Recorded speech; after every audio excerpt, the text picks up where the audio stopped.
Tapi kita tidak tahu penuh ketidakpastian kapan COVID bisa selesai. Tempat wisata udah buka, pasar buka, ya katakanlah mall juga sudah buka. Ternyata di desa itu ada Curug A misalnya, dan belajarnya di sana. Ya. Boleh?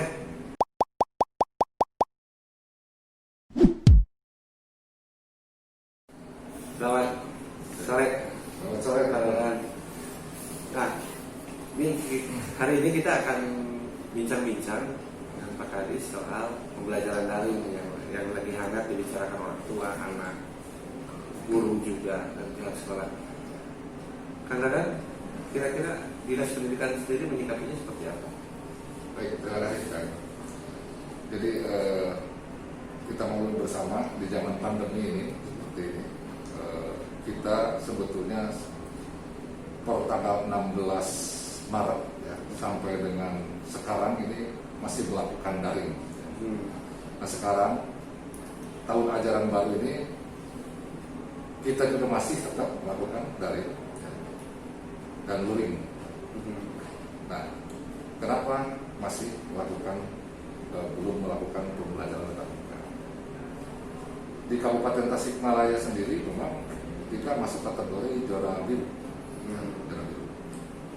Kalau kita bandingkan di kabupaten kota seperti Jawa Barat, jadi kota Sukabumi yang baru zona hijau. Ya. Nah di kami di Kabupaten Tasikmalaya karena zona biru dan berdasarkan SKB 4 Menteri tentunya, yaitu Menteri Pendidikan dan Kebudayaan, Menteri Agama, Menteri Dalam Negeri, dan Menteri Kesehatan. Yang belum zona hijau dilarang pembelajaran tatap muka. Artinya Kabupaten Tasikmalaya merupakan zona biru yang harus melaksanakan daring. Jadi ya tentu kami juga sangat memaklumi dan sangat memahami bahwa banyak orang tua ini ya, banyak orang tua yang katakanlah karena dari Maret sampai dengan sekarang katakanlah bulan Juli, berarti kalau dihitung Maret, April, Mei, Juni, Juli udah 4 bulan. Udah 4 bulan di rumah, memang dapat dibayangkan pasti belum siap untuk menjadi guru. Nah, kejenuhan orang tua yang kami rasakan, dan saya juga meyakini bahwa murid juga rindu guru ini. Rindu juga. Ya, murid rindu guru, guru pun rindu murid. Tapi dengan adanya pandemi seperti ini, ya kita harus bersabar, menunggu sampai dengan amannya COVID, khusus untuk anak sekolah. Nah, jadi kalau kita melihat kota Sukabumi saja ini perbandingan yang sudah hijau, itu pun kota Sukabumi melakukan beberapa tahapan ketika akan pembelajaran tatap muka dimulai. Contoh misalkan izin orang tua, ya, jadi tidak bisa dipaksakan. Ketika pandemi seperti ini, tidak ada izin orang tua, misalkan siswa tidak masuk. Tapi kalau diizinkan orang tua, ya boleh. Nah itu. Jadi kita juga sharing dalam hal itu. Ya. Tentu kami juga sebetulnya semua berharap bahwa COVID ini selesai. Ya. Tapi kita tidak tahu penuh ketidakpastian kapan COVID bisa selesai. Begitu. Jadi kalau Sukabumi juga kan hari ini kabarnya belum dapat rekomendasi dari Kemenkes dan pembelajaran tatap muka juga belum bisa berjalan di sana. Kalau di Tasik sendiri untuk pembelajaran daring itu seperti apa? Ya di kita ini kita sudah membuat skenario ya. Dan kemarin di tanggal 13 Juli mengeluarkan surat edaran Bupati. Ya. Kemudian juga diikuti oleh panduan dari kami. Nah, panduan yang harus dilakukan siswa ya melakukan daring seperti apa. Salah satu contoh adalah bahwa daring ini dilakukan misalkan membuat grup WA orang tua di wilayah-wilayah tertentu ya, misalkan di wilayah mana saja yang memang akan melakukan daring. Kemudian juga bukan hanya daring, tapi luring pun kan di kita ini sih, karena letak geografisnya Kabupaten Tasikmalaya ini sangat rumit gitu ya, berbukit gitu. Tentu ini juga berpengaruh terhadap sinyal yang ada di wilayah-wilayah tentu ya mungkin di beberapa kecamatan di desa-desa mana gitu lah, kita katakan seperti itu. Nah ini yang harus disikapi itu adalah ketika luring. Nah luring kita menyampaikan di dalam bukan ya katakanlah panduan bahwa dilakukan visit guru. Guru Nah, datang. Guru datang, kemudian melakukan pengelompokan tapi mematuhi protokol kesehatan. Misalkan tidak lebih dari katakanlah 10 orang, seperti itu. Tentu harus mematuhi protokol kesehatan. Namun demikian ya kami juga tentu karena masalah pendidikan, saya kira semua tahu bahwa bukan hanya tugas Dinas Pendidikan dan Kebudayaan, tapi tugas masyarakat semua. Masyarakat seutuhnya, ya, maksud kami begini. Kami juga akan berkoordinasi tentu dengan kepala desa misalnya. Bisa saja nanti di kepala desa, kemudian satuan terkecilnya RT RW, Ya. dalam rangka membuat kelompokan itu tadi dengan cara mematuhi protokol kesehatan, supaya nanti bisa memaksimalkan, mengefektifkan apa yang dilakukan dalam baik luring ataupun daring, seperti itu. Nah kita akan berkoordinasi Sampai ke sana. Ya. Ya kan ini orang tua wajar lah ya, karena tempat wisata udah buka, pasar buka, ya katakanlah mall juga sudah buka. Ya. Ini kenapa sekolah nggak buka gitu ya? Betul. Jadi agak disebut galau-galau, mungkinnya udah pengen belajar gitu. Yang biasanya sering belajar malah pengen cepat pulang. Ya. Sekarang Betul. sebaliknya.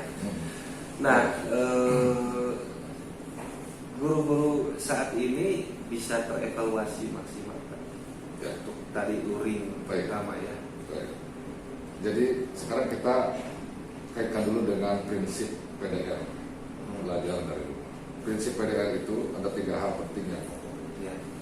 Yang pertama berkaitan dengan prinsip PDR ini, yang pertama itu keselamatan, kesehatan siswa, guru, dan kepala sekolah menjadi faktor utama dalam PDR. Itu yang pertama. Yang kedua, bahwa PDR dilaksanakan dalam rangka pembelajaran yang bermakna bagi siswa dengan tidak menuntaskan capaian kurikulum. Ya, PDR ini. Nah, contoh misalkan kemarin saja dalam kelulusan, kenaikan kelas dan sebagainya tidak berdasarkan pencapaian kurikulum, tapi berdasarkan misalkan hasil dari semester 5, kemudian juga dari portofolio, Ya. rapot dan lain-lain. Nah ini yang ketiga mungkin yang BDR ini juga siswa juga diharuskan mempelajari kecakapan hidup. Kecakapan hidup dalam pengenalan ya mengenai pandemi ini. Tentu itu juga harus disampaikan ya, di masa pandemi ini. Nah jadi 3 hal itu. Nah kemudian berkaitan dengan apa yang tadi disampaikan, bagaimana terevaluasi tidak buruk ya. Ya kita mempunyai pengawas di lapangan. Ini pengawas kita sudah di-share ke pengawas. Apa yang harus dilakukan itu di panduan, tentu kalau sudah dibaca oleh pengawas insya Allah dia akan memahami, dia memahami secara keseluruhan apa yang disampaikan dalam panduan. Luring kan ada pengelompokan 10 orang, misalkan per daerah. Ternyata di desa itu ada curug A misalnya, dan belajarnya di sana. Ya. Boleh? Sepanjang mematuhi protokol kesehatan, dan tidak berkerumun, katakanlah misalkan paling banyak 10 orang dengan physical distancing, Ya. saya kira tidak asal-asal Bisa-bisa. asal mematuhi protokol kesehatan betul. Tapi tidak melebihi misalkan dari 10 orang, kan bisa diperkelompok.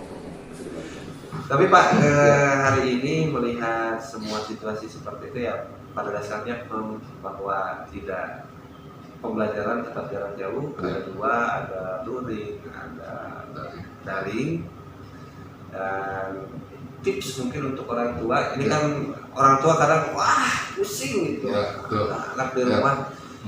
Kira-kira kalau Bapak sendiri mungkin punya anak, kalau Bapak sendiri mungkin punya pendapat nggak? Ya, betul. Jadi begini Kak. Jadi memang kami juga merasakan. Ya. Yang tentu yang sangat merasakan sekali adalah istri saya yang di rumah. Ya. Jadi karena bukan spesialis guru, Ya. tetapi harus siap menjadi guru. Nah ini. Tapi kalau kita kembalikan parenting, ya, parenting itu ya keterlibatan orang tua ya dalam sisi pembelajaran. Tentu ini apalagi sedang pandemi begini ya wayahna lah. Wayahna. harus menjadi orang tua yang betul-betul mendidik, membimbing anak dalam masa pandemi. Gitu. Nah, tugas kami tentu, walaupun sedang pandemi, itu hak layanan anak dalam rangka pendidikan ya harus terlayani. Ya, tapi ya mungkin karena dengan darurat seperti ini ya tidak seperti biasa, tidak normal kan. Ya. Gitu.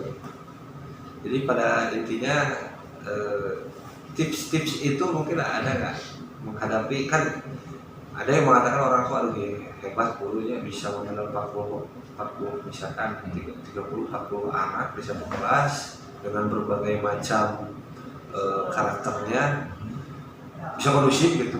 Di rumahnya si pasea area tapi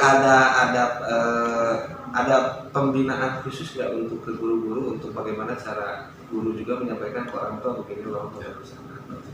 Ya, itu kami sudah menyampaikan kepada teman-teman pengawas ya, kemudian kepala sekolah ya, yang harus bisa bagaimana cara mendidik atau kepada peserta didik atau siswa, bagaimana supaya dalam masa pandemi ini bisa menarik dalam pembelajaran seperti apa. Jadi sudah disampaikan, pengawas juga di lapangan saya kira sudah berjalan. Dan kepala sekolah juga sudah menyampaikan kepada teman-teman guru ya, apa yang harus dilakukan. Tapi kalau ada yang kepala sekolah malas itu gimana? Dinas punya ada tindakan mungkin atau gimana? Yang malas tidak ada kemauan gitu ya. Ya kita lihat lagi, kita evaluasi dan seperti apa. Berarti untuk yang masih galau mungkin tahun ajaran baru ini mau tatap muka atau daring selama masih zona biru, panduan dibaca, masih pakai protokol kesehatan dan daring plus luring. Terima kasih sekali nih Pak Kadis sudah bisa bincang-bincang dengan Bang Inung. Terima kasih. Pemirsa, bincang-bincang tadi tentang pendidikan daring sudah kita lakukan. Dan di topik-topik selanjutnya kita akan bahas lagi yang akan lebih menarik. Tetap di Inung bersama Bang Inung Mang Kapok.